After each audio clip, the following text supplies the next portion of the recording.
안녕하세요. 나만의 개인 맞춤 법무사 김영룡 법무사입니다. 이번 시간에는 제가 개인 파산을 신청하신 분들이 모두 다 면책 결정을 받는 것은 아닙니다. 지난번에도 한번 영상을 통해서 전국 법원별로 면책률이 어느 정도 나오는지도 설명을 드린 적이 있는데요. 보통 서울 회생법원 같은 경우는 90% 초반대, 그리고 지방에 있는 법원들은 80% 중반대 정도 면책률이 나오고 있고, 특정 몇 개 법원은 그보다 낮은 면책률이 나오고 있는 것으로 통계 자료는 나오고 있습니다. 이렇게 내가 개인 파산 면책을 신청했는데 최종적으로 면책 결정을 받으면 너무 좋은데 그렇지 못한 분들도 계신 거죠. 그럼 과연 이 경우에 내가 개인 파산 면책을 신청했다가 파산 선고는 받았는데 면책 결정을 받지 못한 경우에, 그렇다면 나는 어떤 선택을 할 수 있을지 이 부분에 대해서 설명을 드리도록 하겠습니다.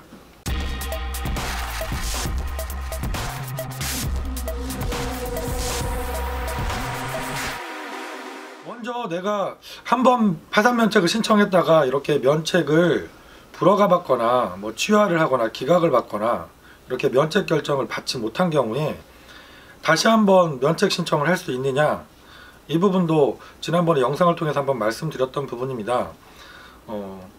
제도의 파산 신청 문제이죠. 근데 우리 대법원의 입장은 면책 불허가 결정을 받거나 면책 취하를 했거나 면책이 기각된 경우, 그리고 면책 신청 기간을 도과해서 면책 신청을 못했던 경우, 이런 경우들에 모두 다시 한번 면책을 신청하는 것은 불가능하다는 입장입니다. 그래서 내가 한번 파산 면책을 신청하셨다가 면책 결정을 받지 못하게 되면 또다시 그 해당 채권에 대해서 파산을 신청하거나 면책을 신청해서 면책 결정을 받는 것은 안 된다는 것이죠. 그렇다면 우리가 다시 면책 신청을 하는 것이 불가능하다고 하면 어떤 선택을 할 수 있을까요?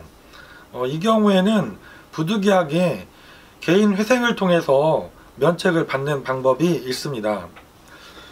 제가 그 사례로 저희 사무실에서도 실제로 그런 경험이 있어서 말씀을 드려보겠습니다. 전주지방법원 관할에 살고 계신 분이셨고요. 처음에 상담을 하셨을 때는 그 특별한 직업이 없으셨던 50대 그 남자 분이셨는데요. 전주도 면책 절차가 좀 까다롭게 시간도 좀 오래 걸리는 법원에 속하죠. 진행 중간에 취업이 되신 겁니다. 그 취업이 되셔서 1인 가족이셨는데 1인 가족 생계비보다 훨씬 많은 소득이 발생을 하신 거죠. 근데 이게 파산 선고 후에 관제인 면담 절차에서 이 부분이 언급이 되게 되었고, 그래서 관제인께서 면책은 어려울 것 같으니까 개인 회생으로 다시 한번 신청해 보는 것이 어떠냐라고 의견을 주셔서 제가 다시 검토해봐도 상황의 변화가 있었죠. 신청 당시에는 소득이 없었기 때문에 지급불능이 인정되었지만 지금 현재 시점에서는 소득이 생계비 이상으로 많아졌기 때문에 면책을 받는 게 어렵겠다라는 판단을 저도 했고, 그래서 면책을 취하를 하고 개인 회생으로 다시 접수했던 분이 계십니다. 최종적으로 이분은 변제율이 아주 낮게 14% 정도로 해서 면책 결정을 받으셨는데요. 그 중에 또 원래 세금하고 사대보험을 못 내셨던 부분이 한 400~500만 원 정도 있으셨는데 파산 면책으로 진행해서 면책 결정을 받았다고 해도 그 세금이나 공과금 부분은 면책이 안 되지 않습니까? 근데 개인 회생을 통해서 그 세금하고 사대보험 연체된 것도 포함해서 결정을 같이 받으셨기 때문에 실질적인 그 변제율은 10% 미만의 아주 적정하게 낮은 변제율로 이렇게 결정을 받았던 분의 사례가 있습니다.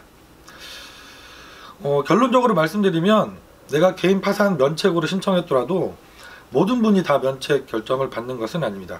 중간에 상황 변화가 생기셨거나 아니면 다른 사정으로 해서 내가 설명 의무를 위반했거나 이런 사정으로 해서 면책 불허가 결정을 받으셨거나 면책을 취하하신 경우라고 한다면 다시 파산 면책 제도를 이용하실 수는 없지만 개인 회생을 통해서 면책 결정을 받는 것은 충분히 가능할 수 있습니다. 그래서 처음에 상담할 때 과연 내가 면책 불허가 사유는 없는지 이 부분을 꼼꼼하게 검토를 받으실 필요가 있고요. 오늘 말씀드린 사례처럼 중간에 상황 변화가 생기셨다고 하면 다시 한번 상담하셨던 사무실에 상담을 하시고 파산 면책을 취하를 하고 개인 회생으로 다시 한번 재신청을 하는 것이 올바른 선택이 될 수가 있습니다. 오늘은 그 파산 면책을 신청하셨다가 면책 불허가 결정을 받은 경우에 그 다음에 어떤 선택을 하실 수 있는지 이 부분에 대해서 설명을 드렸습니다. 김영룡 법무사였습니다. 감사합니다.